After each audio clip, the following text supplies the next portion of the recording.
Ici, dans le creux de la roche noire et nue du théâtre au soleil, j'ai vu l'odeur de la maison d'enfance, celle des oreilles qui rougissent et de l'eau aux chevilles en été dans la maison d'enfance.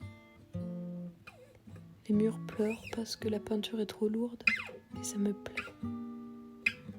Ici, tous les murs sont de la même couleur, sont rouges, jaunes les matins clairs, bleus les nuits calmes, rouges. Chaque place que je rencontre, je ne veux la quitter. Chaque place, je connais son odeur depuis la nuit des temps.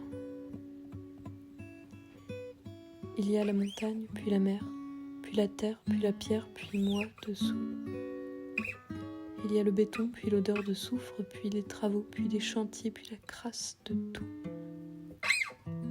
Regarde chaque chose dont je ne connais l'histoire et écoute.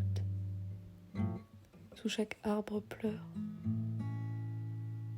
Il y a les sacs plastiques verts, puis les fruits pourris, puis les horodateurs cellophanés, puis les cris. Il y a la montagne, puis la mer, puis la terre, puis la pierre, puis moi, presque rien.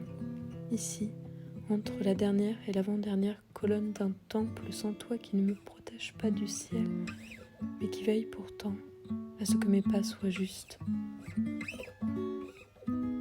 Trempés par la pluie, les échafaudages brillent éteintes. Chaque chose est immense, c'est un grand tout, mais c'est en regardant de près que l'on sait que toutes tes prières puis se meurent.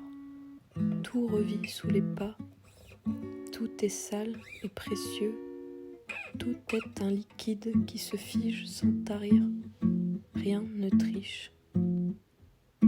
Ici, la petite ville est un grand mythe qui dort derrière les fenêtres. La lumière nue du soir qui monte sacre mon corps engourdi, et les chats des trottoirs, et les canches sauvages, et le vieil homme qui chavire, et le bruit des voitures. Ici, c'est comme un très grand parking à la cime des montagnes, et ça me plaît. Ici, bientôt, comme un paysage de tête.